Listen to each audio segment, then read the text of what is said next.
I'd like to bring having an edge as a professional.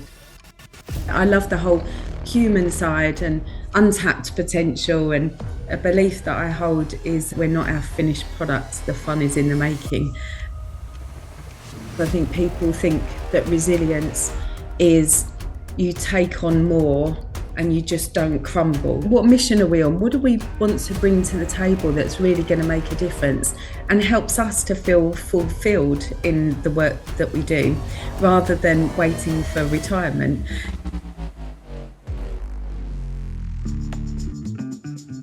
From the city of Peaky Blinders, Birmingham, England, I would like to introduce you to Paddy Dhanda. As the world becomes more automated and the robots take over, it's imperative that we build the right human skills for the future. So pull up a chair, grab a samosa or two, and make yourself very uncomfortable.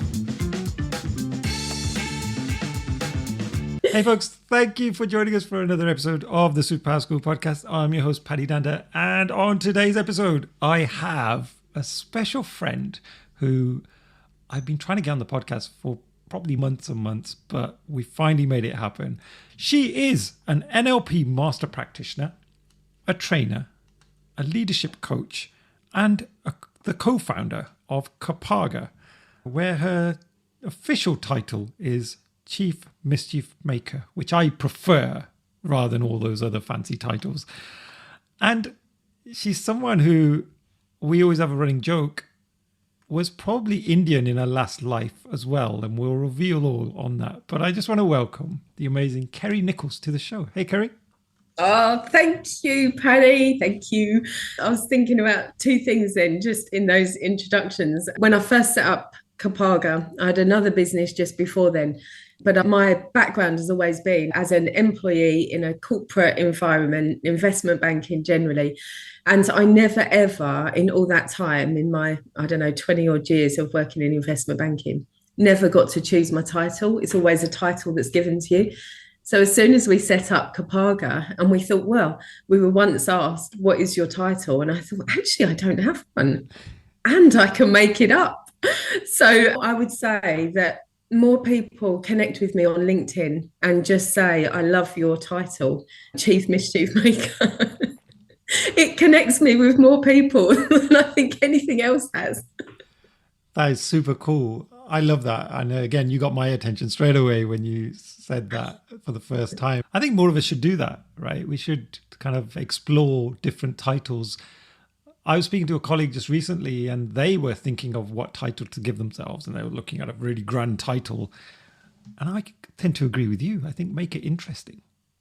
For sure. There was some research done, and the idea came from a book that I read where it said that if we only look in our professional lives and the things that we do, if we only ever look at that in terms of the role that we do, we miss out on the mission that we're on and who we are and the kind of uniqueness that we bring to the table. And that never gets explored because you have a corporate title. It might be VP engineering, but what does that doesn't really, that just kind of buckets you into something. And I get it. Matrix organizations, large, massive organizations need some way in which to do that.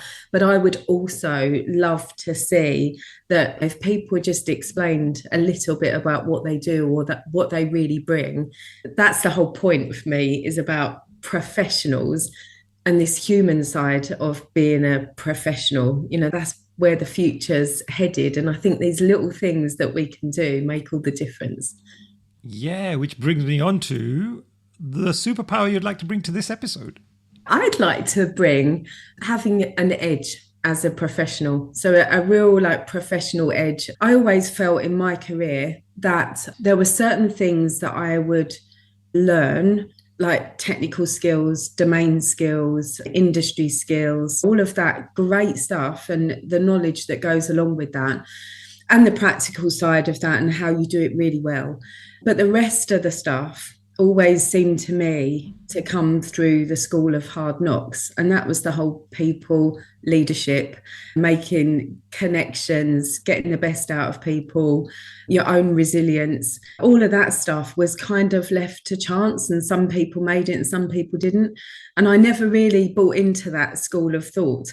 And I guess that was really the basis of Kaga starting, was the fact that especially now in the world of AI, technology, machine learning, we're all shifting. And the VUCA landscape, volatility, uncertainty, complexity, and ambiguity, all of that lot together, to me, is just showing a very clear path that as humans, the world of work can be really exciting. So rather than a potential fearful approach of these things, that it just opens up a whole different set of avenues of how we work and what we bring to it, which is why I think now the narrative of the soft stuff being the weak stuff has just been blown out of the water, which I'm loving, because, that's what we do. I love the whole human side and untapped potential, and a belief that I hold is we're not our finished product, the fun is in the making. And so wherever we are, on whatever journey we're on, it doesn't end. There isn't an end point. It's this kind of, it's motion. It just continues. Oh, I love that. And the mission of this podcast has always been about focusing on those human skills. So I think we're a perfect match for this episode, Kerry. And for those that don't know about your background, and I know you've alluded to some of your previous experiences there, could you give us more insight into that? And if you could connect the Indian side as well for us in that story, that would be great. Do you know what I have with me? I'm not sure whether it's even going to be on video, but after your mum's lesson in chapati making, roti making, I understand that chapati was the English word, roti making, yeah. I have this, and I also have my filled little tin here as well of all my goodies. Oh, wow. So let me connect those dots. In terms of background, I kind of, in a way, stumbled across banking. I joined a Japanese bank as my first kind of foray into banking. And I always believed that maths wasn't my strong point. And I would like to say that's been blown out of the water, but it hasn't. Maths still isn't my strong point. I joined banking in a legal department. I found that what I loved was being able to interpret legal language into something that could be practical. And if you think about a transaction or a deal, it would be about, well, we've got legal and we've got operations and we've got maybe finance and we've got the front office and we've got all these different areas. And my job at the time was kind of to interpret everything that everybody said to get a deal out to market. I found myself being able to flex with all of those different groups in a way that I could understand exactly what each of them meant, to be able to put something together that could actually get out to market and be bought. And so I started that and picked that up really quite quickly, and then was headhunted to go to another bank. So I was there for 2 years and got headhunted. And at the next bank was where I stayed for 18 years.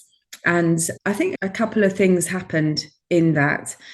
One was that I was asked to set up a new business within that in the States, so a completely different country. Secondly, I remember in the financial crash kind of waking up one morning and thinking, actually, I don't work for the same company anymore. We've merged overnight, and having the task of being able to bring like two really big banks together. And at that time, I worked in the finance department. And I think throughout all of those experiences is where I started to really yearn for personal development. It didn't seem to me like it was professional development. It was personal development that I needed in a professional setting, because it was going to be about how I communicated or how I connected with others or how I felt about different situations. And whether that be from a psychology perspective, a philosophy, a sociology, a lot of it was about understanding my own values and beliefs, how that would then make a difference, because those are really the drivers of our behaviours. So I think that I probably got really intrigued by this whole human notion of stuff and the world of work before it started to become a thing. I just had a natural intrigue in it and an interest.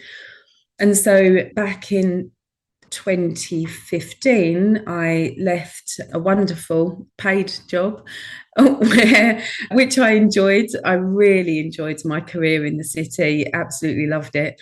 And I think I had some really great experiences. And I left there knowing that what I wanted to do was to be able to offer the development opportunities to others that I couldn't find for myself. And that was really what led to us setting up Kaga. So that was a little bit about my background and how India came into all of this. I guess was a dear friend and a colleague back in my 18-year career at Merrill Lynch. And she was a really wonderful woman. I really admired her. She was born in the UK. Her parents were from India. And we connected on lots of different levels. And she got into this thing called NLP. And she said to me at one point, she said, "Oh, Kerry, there's some stuff that I really like how you do it. And I'm doing this thing called NLP. And within NLP, there's this element of modeling. And I'd like to model you on some of the things that I see you do." And I just thought that, one, I was blown away by the compliment. I mean, there's no bigger compliment, is there, than not just somebody feeding back to you to say, "Oh, I like what you did there." This was, "I like what you did there, and I want to learn from you how to do it." That was the first time that I'd ever heard something quite as powerful in feedback. And so I was blown away. Of course, the next question that she asked for was maybe a bit of funding and some time off to do the course. So I'm not too sure if the two things were connected. But we did this thing called modelling and we got on so well. Anyway, we ended up kind of going in different directions. That she invited me to her wedding, which was in India. And that was the very first time that I travelled to India for this amazing wedding, and ended up travelling kind of down south and then mid-India. And I think in that time, one, I've always loved travelling. I actually took a sabbatical when I was at Merrill Lynch for quite some time to just travel the world. So through Russia, Siberia, Mongolia, into kind of Central Asia, and then off to, gosh, where else did I go? Anyway, lots of places, but basically did a round the world trip. And in all of that, I have really got to love, in a way, seeing how small the UK is. I really feel like I'm a global citizen. And now, whenever I go to India, I feel like I'm going home. There's just something in me that says, yep, you're en route. You know, that warming feeling that you get when you're going somewhere that is just so culturally rich and colourful, and people and food. Now I know how to make rotis. So, yeah. And of course, our work together, Paddy, as well, and just spending time together in India and being able to design, develop and deliver the kind of courses that we did, which were all about mindset and humanness. They were less about the technical aspects. I think if we can get people passionate about a concept or something that they're going to be doing, if they feel like they've got a calling and a mission where they're headed, then the rest of it becomes easy. That's the bit that we need to work on. So that was the connection with India and a bit of my background.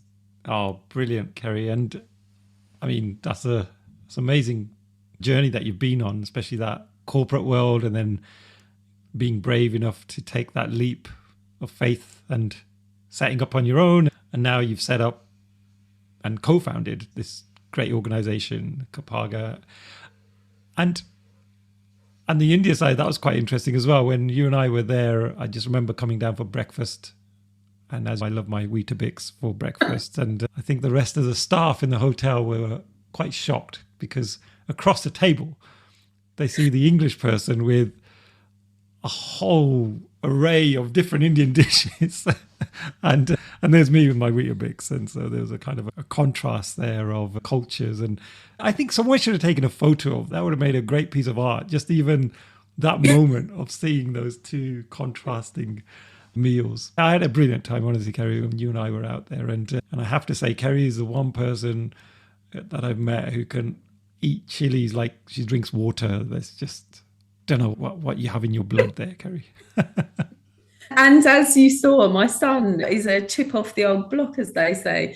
He loves his spice, and really lucky when we were delivering some stuff in India, and I was also going to a conference, and it was about the same time as the holiday season. So I was lucky to take Lenny to India, and people would say, "Oh, would you like something else?" And it's like, no. Breakfast was curry and doses. Just when we were together, he was perfectly fine with the spice, and yet my wife had tears in her eyes, and I was just like laughing my head off because I knew what was coming. She didn't. And she fell for it. Oh no, brilliant. So Kerry, talking about this kind of personal edge, tell me more about that, because initially I was thinking, are you going to be talking about personal branding? But I don't think that's what you're getting at here. So could you lift the lid on that a little bit more for us so we get to understand what that really means? Before we continue, here's a quick word about the sponsors of this show. So you execs have decided to go through a big transformation to change your ways of working. They've restructured the teams, invested in new tools and techniques, but there's one small problem. How do we measure our improvement consistently across the organization without falling into the trap of relying on what we call vanity metrics? Yup, those KPIs that look great on paper, but just aren't very useful. I want to introduce you to Comparative Agility. It's the world's largest continuous improvement platform. They've gathered over 4 million data points from thousands of organizations so that you can benchmark your maturity against the World Index or compare yourself to your industry. They have a wide range of different surveys covering topics such as business agility, psychological safety, DevOps, employee engagement, and many more. What makes these surveys so valuable is that they've been written by respected thought leaders who are experts in their field, such as Mike Cohen from the world of Agile, all the way through to Dr. Amy Edmondson. So whether you're a coach, team manager, or a transformational leader, be sure to check out Comparative Agility to help implement a culture of continuous improvement. Best of all, you can test drive the platform completely free. To find out more, check out the link in the show notes. Now, let's get back to the episode. Maybe a way to explain it is if we think about our skill set, our minds might go into our specialism, the thing that we do, and we might place a label on that thing. And then we might place a label on maybe the industry that we're in or the domain skills. So basically we'll have like specialism, we'll have technical, we'll have domain skills, we'll have a whole load of stuff which kind of places us maybe where we are today. And all of that is important, but it's the rest of the stuff that gives us a professional edge. So if you saw a really great engineer, let's take an example of an engineer. I've got somebody actually is springing to mind at the moment. So you get somebody that's a great engineer and that is great technically, but they also have an ability to empathize with colleagues and customers.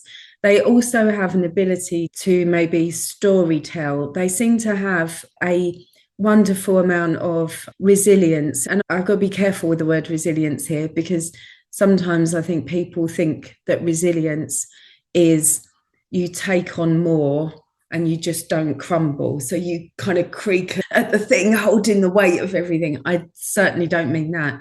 I mean, how do you re-energize yourself? What's the energy with everything else going on in life? Because it's not just the work side of things, it's just one angle of who we are. So I think that all of these other things, if we take that one person and you think to yourself, wow, that's somebody that I could learn from or that I'm excited to be around, what does that take? If you're motivated in that way by somebody that you come across, that's how we would say that's a professional edge. And so it's very different to a technical skill.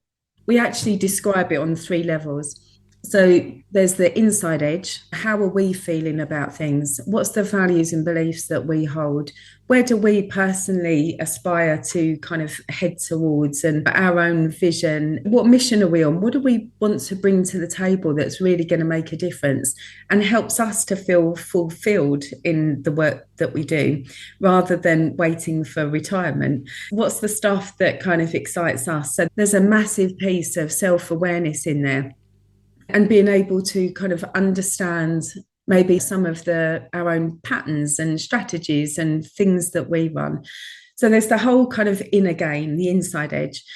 Then there's also the outside edge. So the outside edge is all about how we connect with others, the rapport that we gain. If we're in a team, what do we bring to that team that's outside of our specialism? What are those gifts that we can kind of gift into that? So the outside edge is all about, it's going to be trust, it's going to be how we interact, it's going to be our style of communication. And then the leading edge, which is the last kind of element in that professional edge, is we don't mean leading and then there's a follower. It's about how we unlock potential in others. Everybody's got untapped potential. So isn't our role as leadership to help others to fulfill that potential? I just want to kind of take a pause on that word leadership for a moment, just like I did on resilience, because I think as we progress as professionals, I think there are some pretty big realizations that are happening, and they've certainly only, for me, really have only happened in like the last 5 to 10 years. So I think one is about resilience, whereas before it was stiff upper lip. Now we talk about the energy difference and how we re-energize, what we might need to bring our best selves, that kind of thing. Leadership is similar. I think when the narrative between management and leadership started to happen, it was as if they were the same thing. And now I quite like the definition, which I think it was Amy Edmondson, might be Amy Edmondson, might be Brené Brown, one of them. But they said that leader equals role, and leadership is the set of behaviors, thinking, kind of feeling, human, sentient being that we are. And so when I'm talking about leadership, it's not the role that you're in, because we might think of that as being seniority. I think of leadership as being at all levels. It's the professional edge, whether you're on a graduate scheme or whether you're kind of way up there from a seniority and a maturity perspective in an organization. The leadership stuff is what we're talking about here. So 3 elements that make up the professional edge. I love that. There's those different layers, because when we use that sort of term, it feels like, well, is it just about me? Is it about other people? Like, where do I start with that? And so if somebody did want to analyze and I guess start to reflect on their professional edge, what's a good starting point for, say, someone like me? I've got maybe a couple of things that I'm really passionate about that are my specialisms, and now I want to build these other aspects to my overall skill set. Where might I start? Good question. The first thing that springs to mind is we've actually created a little scorecard for people if they are interested. So because that question came up a lot, okay, I've connected. I know now what you mean by professional edge. Where do I start? What do I do? So we created a scorecard. I think a lot of these things give you some form of right or wrong answer. And having a professional edge is so unique and subjective to the individual that there isn't a right or wrong. So therefore, the scorecard that we created was much more about being able to reflect on a set of questions that would lead you to consider some things in that space. So you're not going to get, is this right or is this wrong? It's what are you thinking? What's your current thoughts around resilience? Or when do you notice that you're least resilient? And when do you notice that you're most resilient? And what is resilience to you? So therefore, I would say for sure, take the scorecard, because at least it will give you some areas in which to reflect. But I also think that there is now so much out there in maybe little pockets of places. So I think some wonderful books out there that are really enlightening. I think TED Talks are something else that's really enlightening. But I think if you're going to do some of this kind of reflective space just for yourself, I would probably break it down into those three areas. So inside edge, outside edge, leading edge. So inside edge would be reflecting more on kind of who you are as a person and where you want to head to. So a great little technique for doing that is just to think to yourself, well, if I'm in 3 years' time, and then you find a spot somewhere in the room where 3 years' time would be, and just go and stand in that spot. The physical movement of moving to somewhere, all of a sudden your mind starts to go, oh, so it's that I'd quite like. And you're not going to get from that little exercise, you're not going to get my next career move, where I'm going to be living, what kind of relationship I'm going to be in. You're not going to get the specifics, but you might get a little bit of a flavor that says, one, it's achievable, because if I walked there, then I'm able to get there. But secondly, when you look back from a place in the future and you look back to now, your mind has to create a pathway as to how to get back. So it's a really neat little tool just to start exercising what you might want for the future by stepping into it now. What you're seeing, what you're hearing. How do you feel about where you are in that 3 years on spot?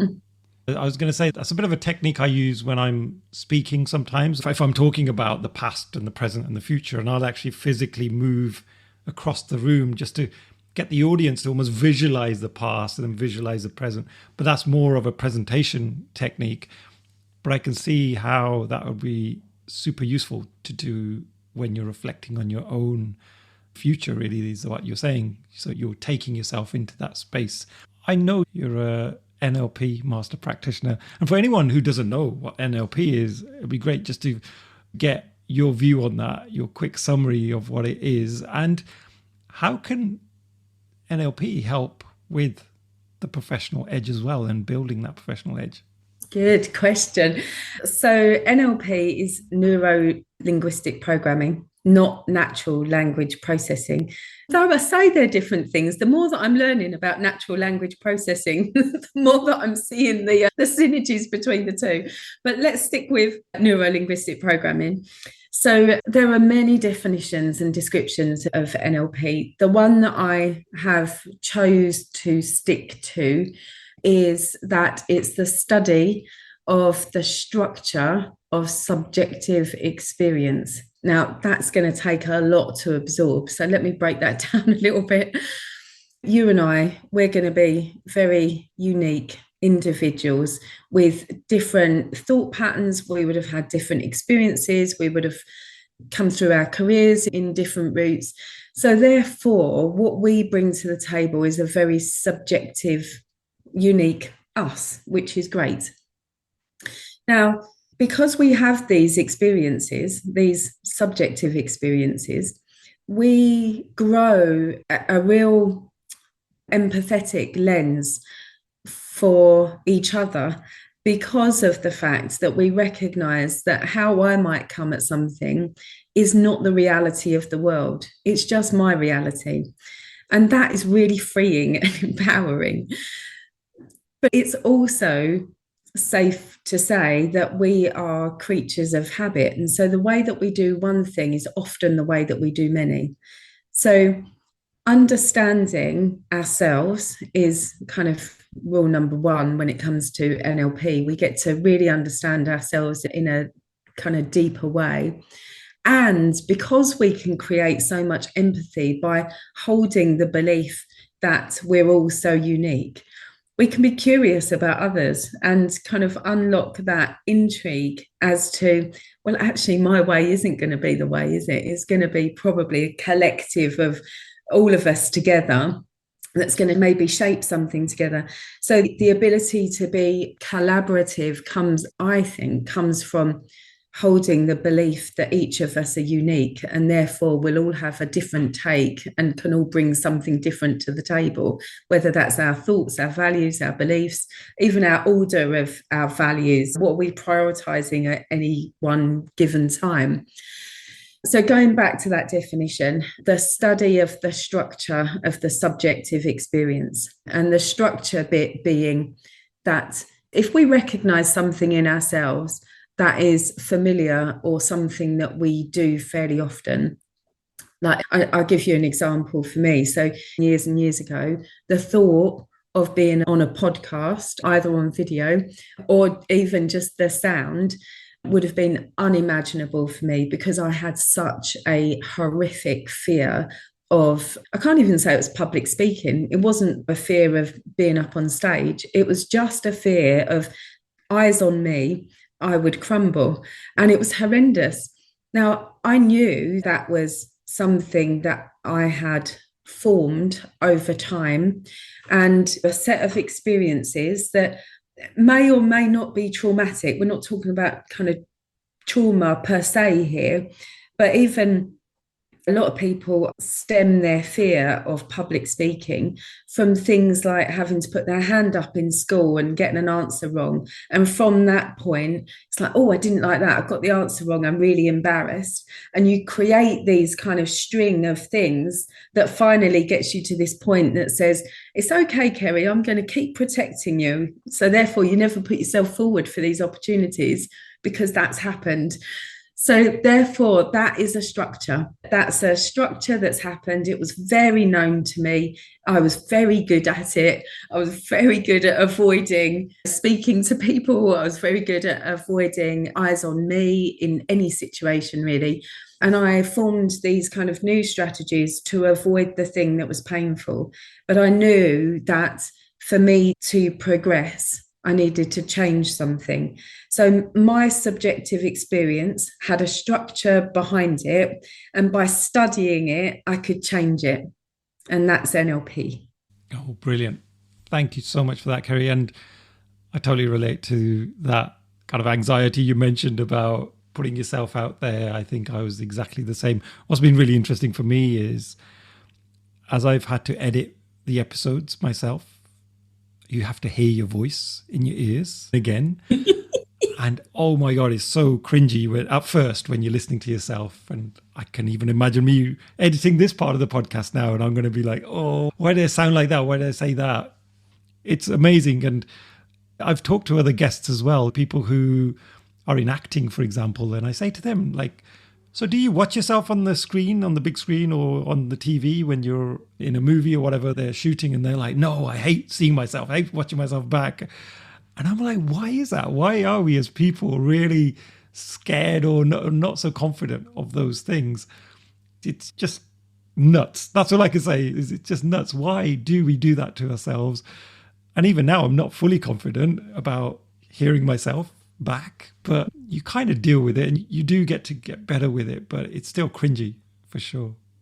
Yeah, and the choice point as to what you do with that, like for me, I didn't do anything with it for a very long time. And I thought that it would either go away or I would just find a way of kind of dealing with it.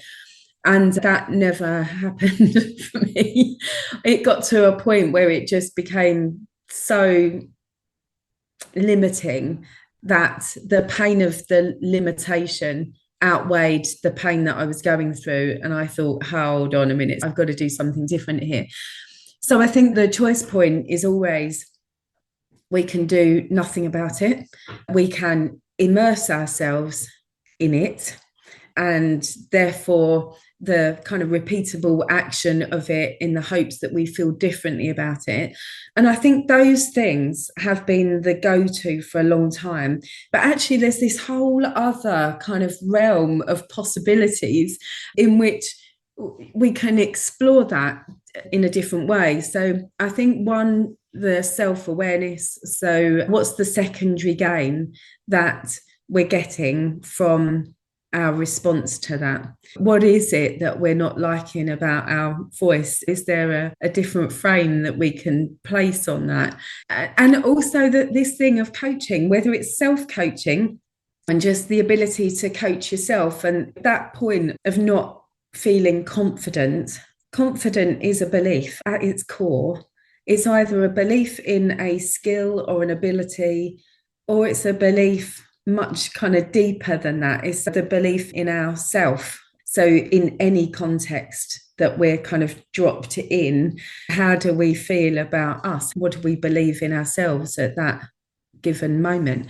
And I think exploring those types of things, either self-coaching or just thinking about the self-awareness around that, or getting a coach, or going on things like NLP, and not just NLP. This is where, right at the start of the podcast, we were talking about this difference of professional development and personal development.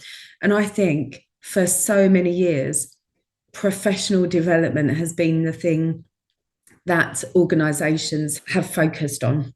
And that professional development might tell you the 3 golden steps of presenting in front of an audience. What it will never do is give you the personal side of how your subjective experience of presenting. And so now, with the world of work as it is, what's required and what's expected, and also not even just the heaviness of expectation, but just who we want to be fulfilled as professionals and enjoy our working life and make a difference and help others and do all the things, get great products out there, be part of something really special. Most of us, I think, would like at least part of that, if not all of it resonates. So therefore, how our uniqueness becomes even more important in this space. So I think for many years, development has really missed a trick, where it's just been about the specialism, it's just been about the framework, it's just been about the domain expertise. And yet we've got these like wonderful human beings that could do so much for ourselves, for our mental well-being, for our own health, for our families, for the organisation. When we do that level, I think, of personal development, it benefits all, benefits society, the globe. Everywhere, absolutely. And talking about benefiting society, you must have coached plenty of people. And can you give us an example of somebody that is particularly memorable for you, who went through this journey and then out on the other side, it's completely transformed their life? Without giving names, obviously, because I'm sure some of your clients want to keep that kind of quite sensitive and confidential. But can you think of an example of someone that really sticks out for you, that went through this whole journey around their professional edge and came out on the other side that you thought, wow? Yeah, I think without giving too much away, the person that I'm thinking of, I had the pleasure of working alongside them for some time. And I always thought of them being somebody that certainly inspired me. I think what they already brought to the table was a real raw honesty and openness. And they were great technically, and from their specialism, and all of that stuff was great. But actually, we held a few coaching sessions, and in those coaching sessions, I think what became very apparent was that there was just so much more. I think sometimes people think that coaching comes from a space of there's a problem, coaching is a way to solve it. And yes, of course, that can be the case, but it also can be just the good to great. So she basically realized the limitations that she was placing on herself. And partly it was confidence, but there was a whole other load of stuff in there. And now she's gone out on her own. She's global stages. She has gone from kind of limited to infinite. And I honestly think that whatever you choose to do with that freedom, sometimes I've had the privilege of seeing people go really big with the outcomes of coaching. But I think that where I get the most pleasure is not necessarily from the biggest outcomes, it's from the most impactful outcomes. And seeing somebody that I know could make a huge difference to the world be limited by certain kind of beliefs and thoughts and thinking and feeling and experiences, to see them then be unlimited and the world's their oyster, and whatever they go on to do with that thing is, many people are going to benefit from it. It's massive. I think coaching brings freedom and clarity, and those two things are so underrated. Oh, brilliant. Thank you for sharing that, Kerry. And we're fast approaching time, so I'd love for you to give us maybe some resources that people can go to for finding out more. And yeah, we'd love to hear how people can get in touch with you as well. Yeah, I think just like as fun little starters, because I think, well, the fun is in the making, as I said earlier, on my belief set. So the first book that I'd recommend is a book called Alive at Work by Daniel Cable. And the reason that I'm choosing that book is that's where I got the thing about choosing your own identity, your own title. It was from that book. There were some really great tips in there and some understanding about what it means to be a professional in today's world of work. And he comes at that from a neuroscience perspective, but it did certainly open my mind to some new things. In terms of TED Talks, there are plenty, people like Amy Edmondson and Brené Brown. But the one that I would like to share is probably my all-time favourite, again, because it's just so fun. So Tim Urban did Inside the Mind of a Master Procrastinator. And that, I think, is, if you're not very good at reading books, watch that first, and then he'll get you to read the book. Don't procrastinate on it. So that's a really good set of kind of TED Talks as well to consider. And then lastly, to connect with us, it would be lovely to meet new people and to hear their journeys and where they're at and their experience of being a professional in today's world of work. And the way that you can do that is either email is kerry@kaga.com, nice and easy, or follow us on LinkedIn and Facebook. And on our website, you'll find the scorecard, which I would say is probably if you're just looking at the moment for nothing else but to reflect, then that would be the starting point, I think, on inside, outside, and leading edge. Oh, fantastic. And I do remember that TED Talk because that's one where he has those little doodle images in the talk, doesn't he? Yeah, that's so memorable. I remember that. So yeah, definitely check that one out for sure. And Kerry, thank you so much. We'll put those links in the show notes as well so folks can get access to you guys. And yeah, I just want to thank you so much for joining me today. It's been so fun, and as always, lovely to talk to you and catch up on things as well. So thank you so much. Thank you. I'm off to make my roti smell. I'll have 3, please. Thanks, Paddy. Oh, you're welcome.